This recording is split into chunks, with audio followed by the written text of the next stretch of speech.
Well, hello everyone. It is your old pal Living Dead, and it is finally time for map 194, the 50th map for me to complete in my ramp series, Deep into the Machine, by the one and only yours truly. And I'm just kind of playing up the spectacle about it. I'm not so full of myself that I'm like, haha, look at me, but you know, I've played a lot of other people's maps on this channel. I'm going to take a second and enjoy my own work, if you'll indulge me. I don't know why I just quick saved. I literally just loaded a save that was right in front of this here. This is my map 194, Deep into the Machine. It's, I'd say 3 in length, 3 to 4, probably, yeah, and 4 in difficulty feels pretty fair. I thought it was 4 out of 5, and I was like, it's definitely not, but it's actually out of 6. That seems a little bit more appropriate. So, let's just get into it. This music is Frostbitten Paradise by the one and only Jimmy Paddock. And you can see we have 314 monsters and 4 secrets, although there's a couple of big fights in this WOD, so it is not 314 monsters of corridor slogs. And what is that? A little cyber demon tush right in front of us. You could shoot at him if you wanted to, but I don't recommend that. So let's go ahead. What I always like is a nice little sprung trap at the beginning. And who doesn't like mowing down hit scanners with the chain gun? So, oh man. Is my computer just going to stutter the whole time I'm recording this? Let's do a little better than that, hopefully.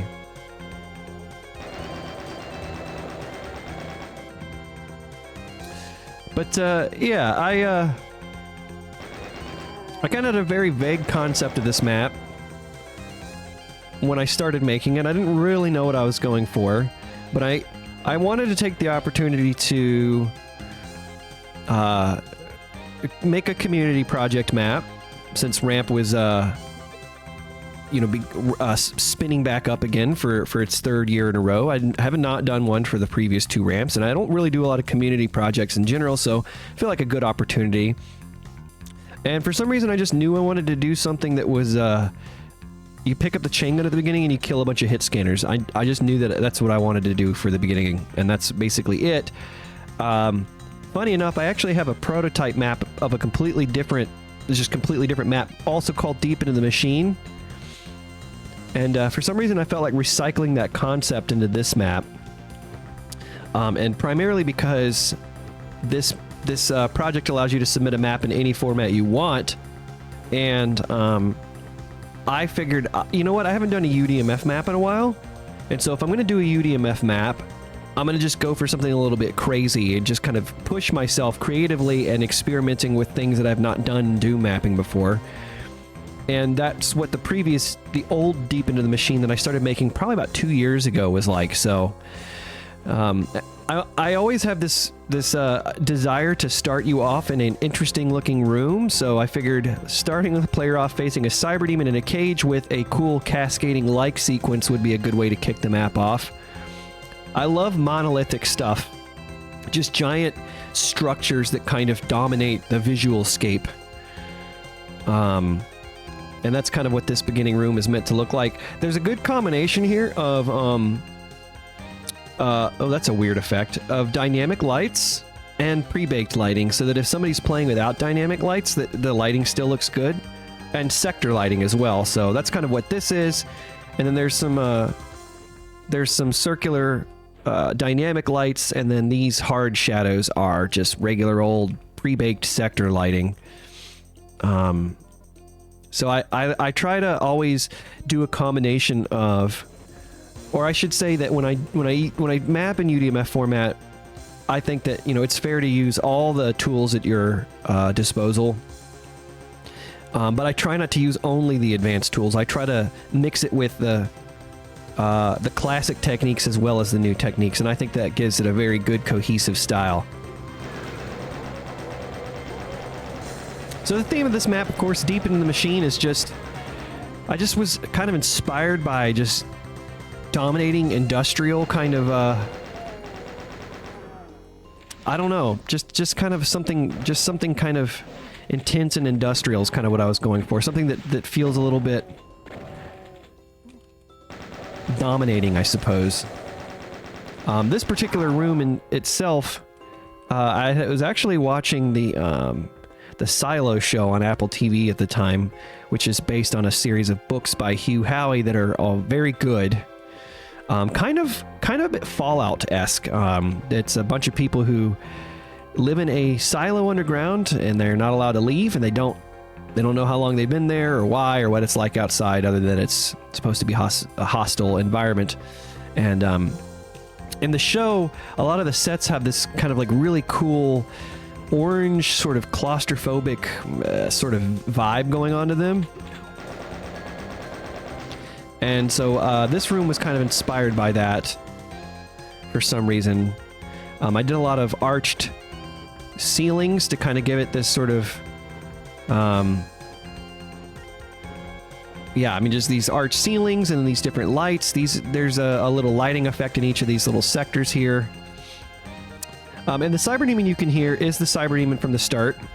Actually, it is literally just this box down here to the south that you can see on the screen. That's where the cyber demon is, and it's just a big open room textured with Startan that I did specifically just so that you can hear the cyber demon marching around and wonder like when you're going to see him again after you realize he's teleported away. That's it.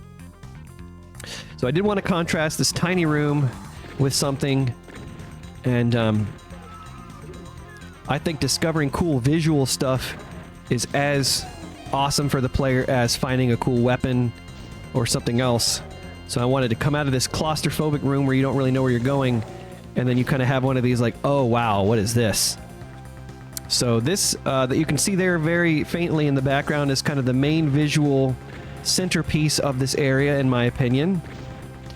But I wanted it to catch the eye of the player, but I did not want the player to really be able to tell what it was too precisely.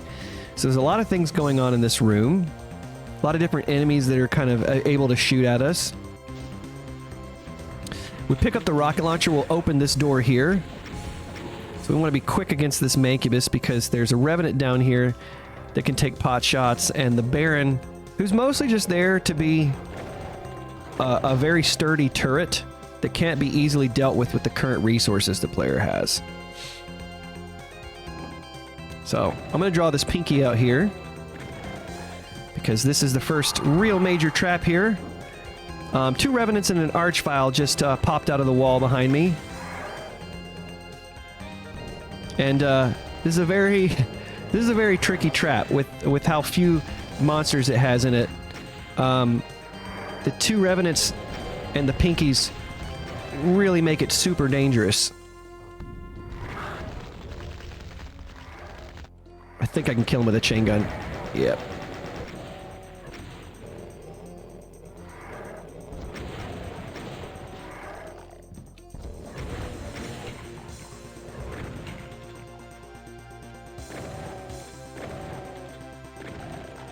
I actually took a lot of time balancing that trap. I think there was, at one point, either 2 or 4 more Pinkies present, and it just felt a little bit too overwhelming.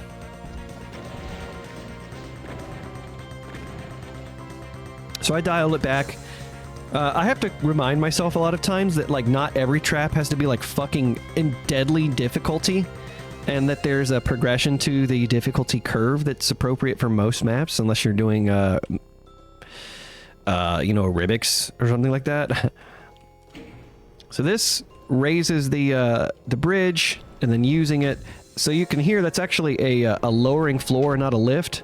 And I did it that way because you know, there's a lot of detail here, and I realized I probably could have made this an actual functional lift the normal way with a bunch of dummy sectors, but I just didn't think about that for whatever reason. The last map I had made was a vanilla map, Toxicity. And so I think I just wasn't thinking about super advanced stuff. So this is a bit of a reset type of trap after that previous fight.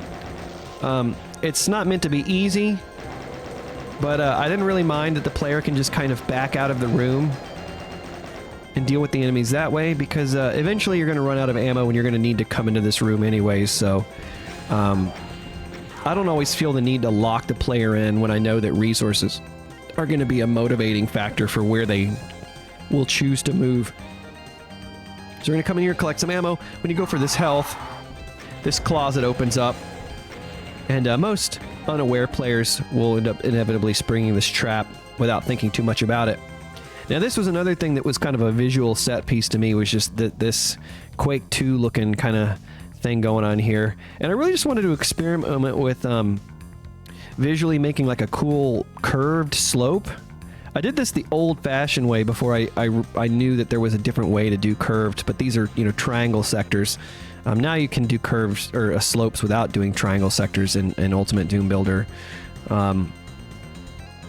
But this was actually another one of those things that was kind of inspired by some of the set design in the Silo show. Just very vaguely. When I say inspired by, usually what I mean is that I'll kind of have a particular thing in my mind's eye, but then by the time I get to actually making it, it just ends up looking vastly different than what I had originally envisioned. Another, you know, mix of... I like mixing hard lighting differences. So this bright red and this very dark kind of, you know, shadow-driven visual. And if you come back this way, you know, you just kind of seeing it through the window, it just kind of gives you something to sort of fixate your eye on. I feel like it's important to put like landmarks in the geometry of the level to kind of motivate the player to potentially choose where to go next. And one thing I didn't comment on too was grabbing the super shotgun early by activating this here and grabbing it from here. You'll get it later. And the map is balanced around you not finding it because I love rocket launcher heavy gameplay. Oh, that was terrible. But in this case, I'm just gonna, you know, it's also... It doesn't make it too much easier to have the super shotgun, just it makes it a little more convenient in a few ways. I did also design the map so that it could be played without mouse look. In fact, I intended it to be played without mouse look. You know, there's a lot of people who do play with mouse look enabled, especially people who gravitate towards GZ Doom as their primary source port. But it was important to me that it's playable without mouse look, because that's my preference of playing. This down here, this Revenant can take pot shots at you for a very long time, so it becomes kind of a nice little objective to try to take him out sooner rather than later once you have the means to do so. You can jump down to where he was perched, but there's nothing there, and there is no damaging floor either, so... I didn't think about even making that a secret until I saw people playing my map, and I was like, oh, they could, they tried to jump down there. I should have just put something for the people who like to explore, but oops. So, yeah, I'm going to talk about a few different things here. What I'm going to get my attention on first, I'm going to go ahead and kill this Baron so he's not taking pot shots at me, because there will be plenty of rockets to get. There, got him. Okay. This thing, this is, what I basically call the Half-Life rotor machine. This is the anti-mass spectrometer from Half-Life. Not really, but that was kind of the thing that was at the forefront of my mind while I was making this.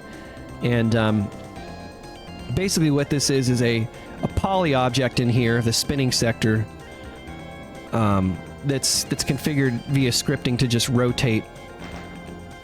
I also pulled several ambient sound effects from Half-Life 1 and just plopped them right next to that machine, so it sounds like it's kind of processing or, you know, generating power or something. And then I actually used the stair builder function in Ultimate Doom Builder to quickly make these columns of these cascading lights that are alternating. It's the same script. You know, it's like if this bottom sector is numbered 1 and that's numbered 20 or whatever, that one's numbered 1 and that one's numbered 20 on the opposite one, so they go in opposite directions. And yeah, I just kind of iterated this out. Eventually, originally this room was way smaller, and as I realized that this needed lots of room to feel like it was dominating the visual scape. I just kept gradually making the room bigger and bigger. I put these little things here because they make good turret posts, which you'll see in a bit that this is also going to be used as a turret spot. And I really struggle with making them visually distinct, but without like overpowering the way that this looks. Because I really wanted this to be I wanted the player to see this at the beginning, think like, oh, what is that? That's really cool. Eventually get over to this and, you know, hopefully have a moment where they say, now that things have calmed down, I want to see what this is because this is cool looking. And I hope that I achieved that. I think that I did based on some of the videos that I watched, but that's kind of my intent there. Now this here is an optional fight. I think that this room very clearly communicates this is about to be a trap. And basically everybody who I saw play through this saw this and was like, that's a trap.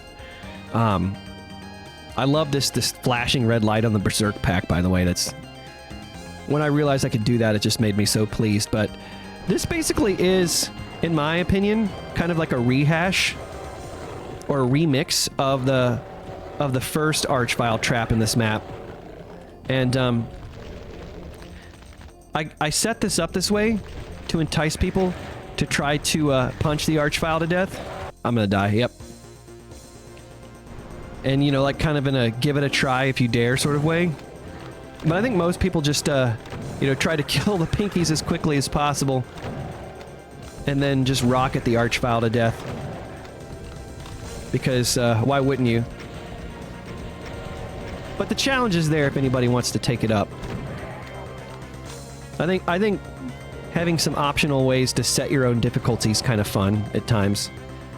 And, yeah, that's basically it. Just a quick way. I don't think the Berserk is very essential in this map.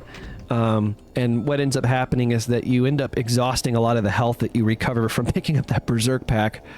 Because that fight's a little tricky. So it really is just an optional fight that, you know, I think you kind of come out at a net break even in a lot of cases for the player if they try that fight. So this is the progression. What I didn't actually count on was that this, oops, let me kill this Revenant here before I blab too much further, because he will probably just take a stupid little cheap pot shot at me. This bridge here, what I actually did not count on was that if you're playing with dark enough visual settings, you actually don't even notice this at first. And a couple of people were like, I got confused for a second because I didn't even see this. So my hint would be, in a visual landscape that looks like this, I would have probably put some kind of very high contrast, like light white or light gray, kind of border on this or of some kind. This room uses a lot of 3D floors to make its visual kind of motif. And this room in particular, for the texturing of this map, I tried really, really hard to stick to a few textures only. And so, outside of a few things that sort of are their own kind of unique looking structure, like this thing here, and the Half-Life power generator looking thing, the room itself and most of the fixtures in the room all basically just use the iron girder or this texture, I can't remember what it's called, with this kind of being used as the border texture, and then contrasting that against this texture here. So you can see, now that I've identified the textures, it appears very commonly in this entire area. And as I was kind of figuring out what this was supposed to look like, the girders were one of those things that I was like, oh yeah, I'm mapping in UDMF. I should do these 3D rooms over rooms. And so I just started making these layers of things, and in my opinion, this looks very Quake 2, but I also think it makes this whole room look like really cool and just expansive and just grungy industrial, which is what I was going for here. Also, something I didn't comment on, and I'll do that now while I have an opportunity, because things are about to get a little bit dicey, but these crushers here, I actually wanted them to kind of articulate at opposite times, and you can see that they kind of do, but I didn't feel like making a whole bunch of overly complicated scripts to just make them all have different timings. So ultimately, if you kind of scrutinize them too much, you realize that they're sort of on a pattern. and real quickly, I'll just kind of get close so you can hear this, but they actually have a little crushing sound, and they do a little screen shake, like a little quaking effect, if you're on the ground next to them. So just to give it a little bit of extra oomph, so they feel like they're actually like stamping things and they could crush anything, you know, even like a cyber demon. Hint, hint. All right, so you get over here. This is the progression. I put a monster closet really close to this wall just because sometimes I like that you can hear monsters that you don't know where they are. But that's what you hear. Is not a room that you're going to go to. It's actually a monster closet. And actually, before I forget, because it's going to get a little dicey, there's a secret right here. Hit that, and that will open something later. It is completely there's no feedback whatsoever that you've activated a secret. It's intended to be a super duper secret. So, all right, here's where the big kind of major shift happens. We're going to hit this switch. And you can see over there a bridge is raising. I don't think many people notice that. But the good news is that almost nobody seemed to be that confused about the progression in general. So, I'm kind of happy the fact that, actually, let me reload, because what I want to do is, get one more of these secrets. So, I figured there was going to be at least one or two intrepid explorers. They're going to see like what happens if you jump down onto this, and your efforts are rewarded. If you go along the outside here, you can nag a soul sphere. So that's 2 out of the 4 secrets. And let's see, there is a teleporter down here on the floor. That'll take us back to the beginning here. And actually, there's a teleporter down here as well. That makes actually a very good escape route once we spring this trap here, that I think some people did pick up on, and that I don't necessarily mind for people who are astute enough to figure that out. Otherwise, you know, the kind of crux of this is that you are trapped on this platform. It's made a lot easier when you play without infinitely tall monsters on. I cannot believe I just let myself get freaking popped in the face by a damn lost soul like that. I took that Cyber Demon rocket. So yeah, the Cyber Demon from earlier, that is the same one from the start, pops up on this turret here. And I chose to have that delay so that you could see that the switch was raising the bridge. I think most people were expecting a trap, and so they weren't really paying much attention to what the switch did. But most people do not seem confused about the fact that a bridge raised over here, so perhaps people noticed it in their recordings and they just didn't say anything about it. I'm honestly not totally sure. So, I wanted to kind of up the stakes with this fight. I think anytime you put more than one pain elemental in a fight, it can start to get a little egregious and grindy, but I felt it was appropriate for a situation with where you're pinned right next to a Cyber Demon. And a lot of swarming monsters. I like using flying monsters that can kind of catch up to you.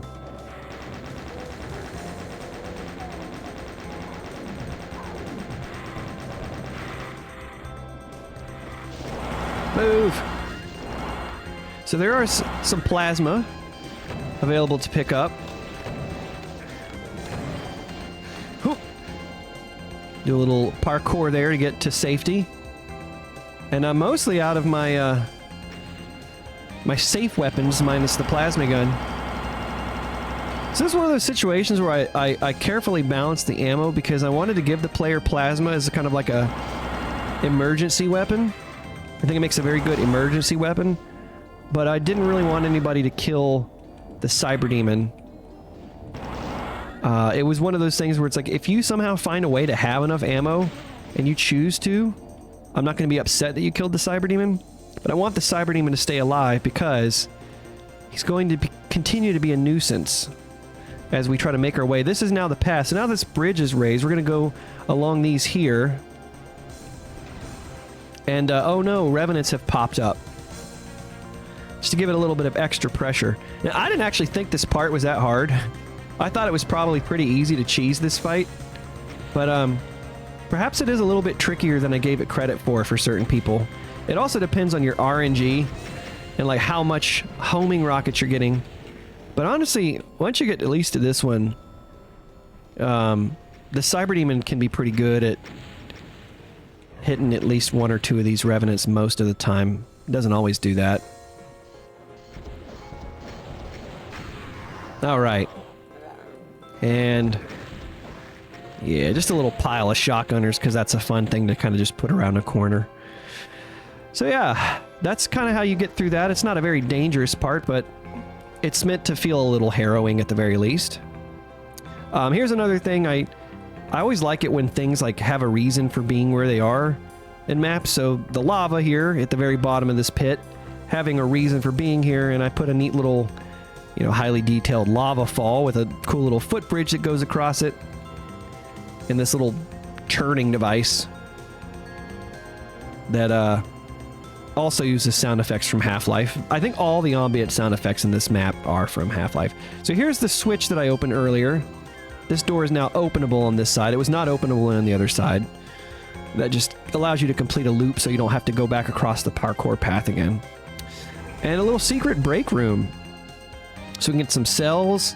There's some like assorted cereals or, you know, snacks. A little coffee pot, tin of coffee, some dishes, little refrigerator. Just a little crazy deep into the machine industrial factory break room. And this incredibly conspicuous door that we can't get open. That is the bathroom, and so there is one particular thing we want to take into the bathroom. And now we have entry into the super secret bathroom. There was a kind of a little bit of a joke in the David N Discord server that like we're doing secret bathrooms in the maps. I don't think most people did it, but quite a few people put secret bathrooms in their maps. So I was like, you know what? I will participate in this.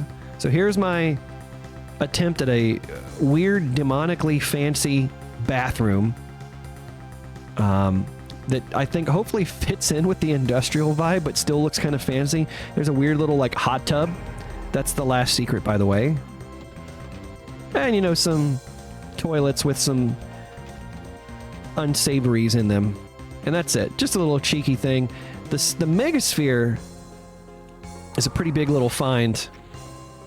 And that is, you can see where we naturally will get the shotgun, the super shotgun, if the player doesn't locate it earlier. Otherwise, you're relying on the pump shotgun and rockets for the most part. So here's something weird. I don't know why the auto-aim gets a little bit confused. But I have a feeling it's because I have these sectors just so close together. I'm not really sure why, but the engine gets really confused. Alright, so here's our next trap. When we walk across the line def here, the Cyber Demon appears from his perch. Just a script that moves him from the sector he was in. Wow, I'm really gonna eat all these face rockets, huh?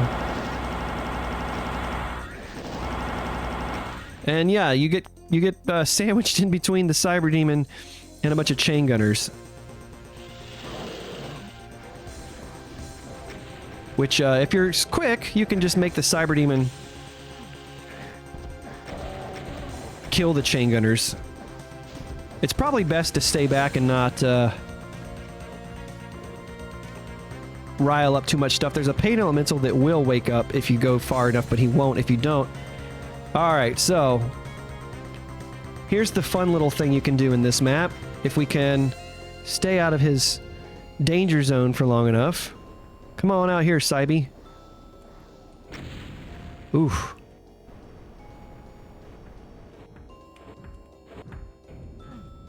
And he just got crushed. And that's how you deal with the Cyber Demon. Or you can kill him with the plasma gun if you really want to, but that's the super secret way of dealing with the Cyber Demon. Lure him out into the crusher and just let him get smashed. And now, this whole next part is like 10 times easier.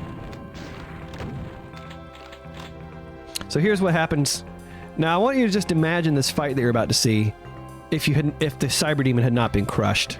So you hit this, that does not lower the blue key. It does in fact open an imp trap And once you start fighting the imps, a nice little platform of barons, hell knights, and archvile lowers. And so you'd be dealing with all of this, plus a cyber demon running around. But without the cyber demon in play, it's actually incredibly manageable if you can just keep your cool and thin out the imps quick enough to buy yourself space to move around. The imps kind of are there mostly just to take up the space, because I figured if the player starts this fight in the back of the chamber where the blue key is,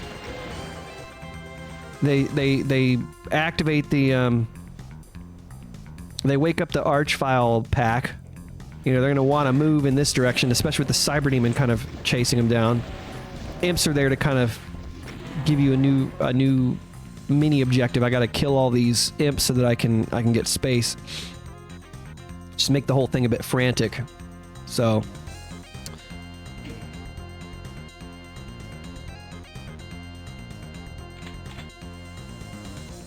all right, blue key has been acquired.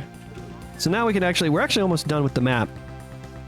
So opening the blue door brings us back out into the main area. And actually originally I had wanted to have another cyber demon here for something that happens a little bit later.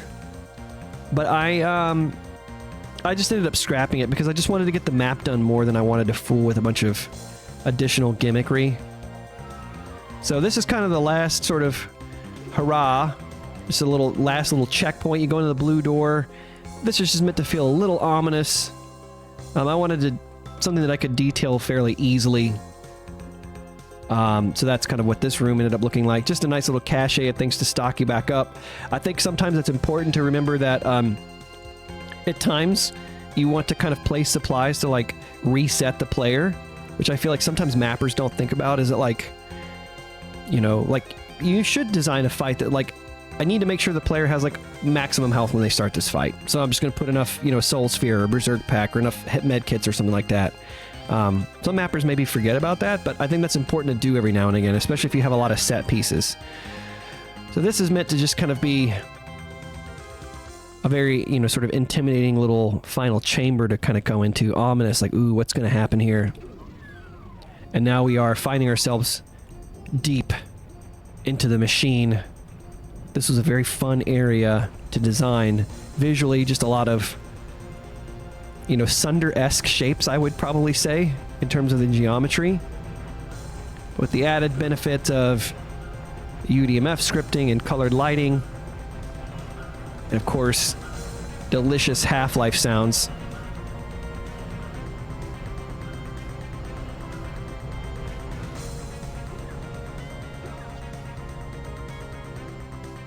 And this was something that I really wanted to just kind of take people aback when they saw it for the first time.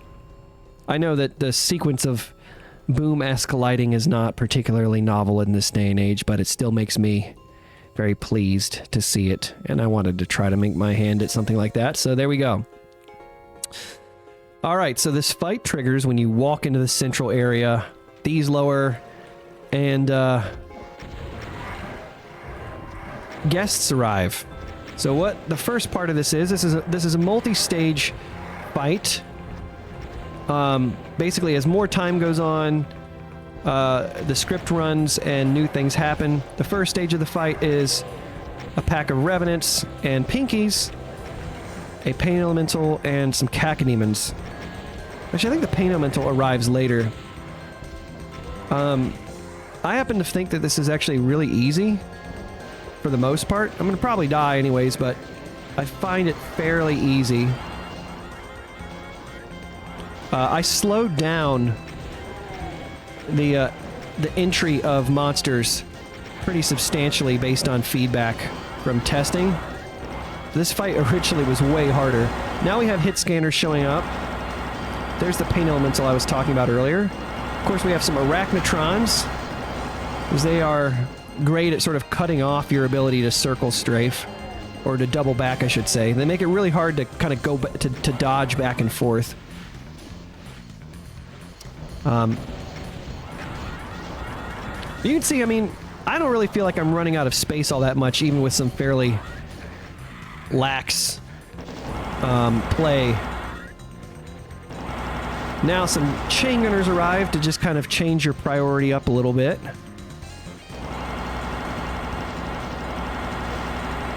So I'll go ahead and pop a quick save just in case, even though it's my map, I'd prefer to just not do this over and over again. Wow, that was a lot of damage. Let's go to the one with the blue armor. And now the Archviles have arrived, which are very easy to deal with in my opinion. One appears at the beginning of the imp pack and the other appears at the end of the imp pack, just so that there's a little bit of asynchronicity between when they arrive. And they ultimately a fairly low threat engagement. I don't think it's actually that dangerous. I had originally put a lot more imps in. I had made all the stuff show up sooner, so there's just a less time in between the different stages. And now basically the easiest part of the fight, as long as the Manx don't get you, the Cyber Demon basically just infights with everything except this time. Oh my god. The easiest part of the fight that you die on.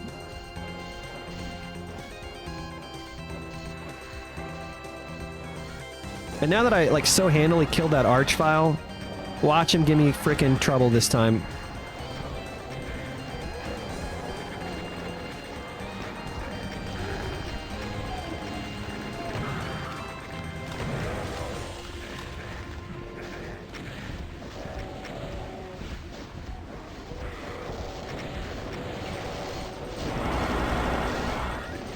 Oof. See what I mean? It's like the first time I do it, I make it look so easy, and now that I'm thinking about it too much, I'm just gonna die a bunch of times. Get these arachnotrons out of here. I needed to get that armor. That armor's essential.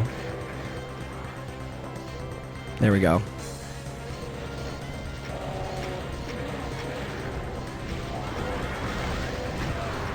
Ah.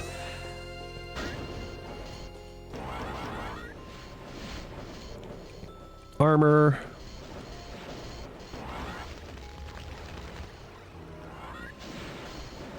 Let's go over and get this one. He's gonna be easy to kill. And where's the other one at? I'm not sure. There he is. Okay.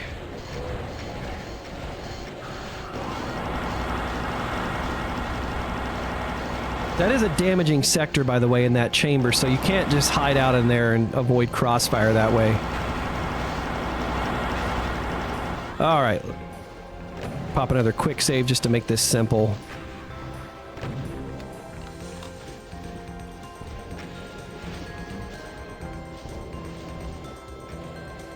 The Manx are who I recommend you fight. They're good at infighting with Cyber Demons, but I think the risk that they pose, and that Cyber Demon is getting wrecked. The risk that the Mancubuses pose and Mancubies in cutting off your ability to maneuver makes them a higher priority than anything else. And yeah, I mean, the Cyber Demon, for the most part, as long as you just kind of leave him alone, he'll take care of pretty much all the Barons and Hell Knights.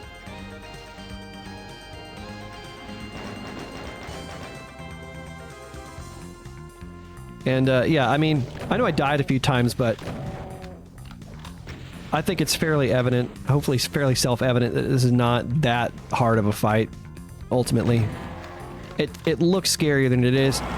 And if I had released this map standalone, I think I would have just left it the way that it was, but because it was going in a community project with, like, a whole bunch of other maps, I didn't want this map to just be, like, inaccessibly difficult.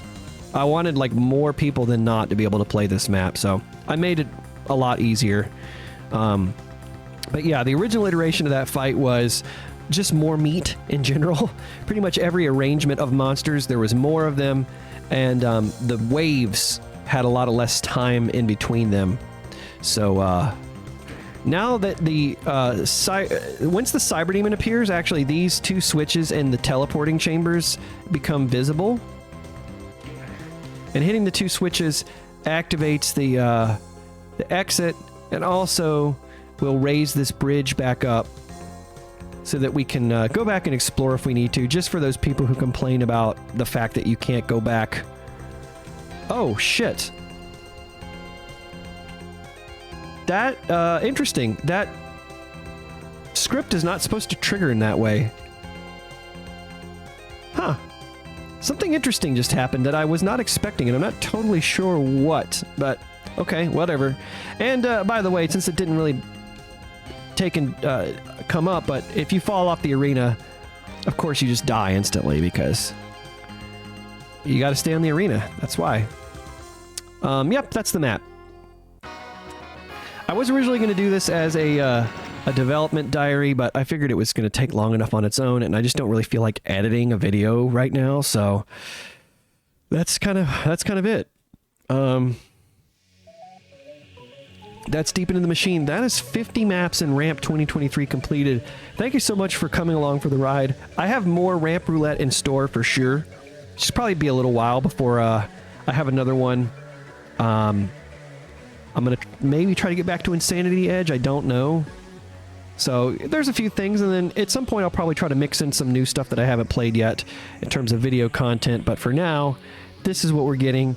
Thank you very much for watching. I always appreciate the viewership and you know, everything else. So I'll see you in the next video. I hope this was cool and enlightening, and I hope you give the map a try if you haven't.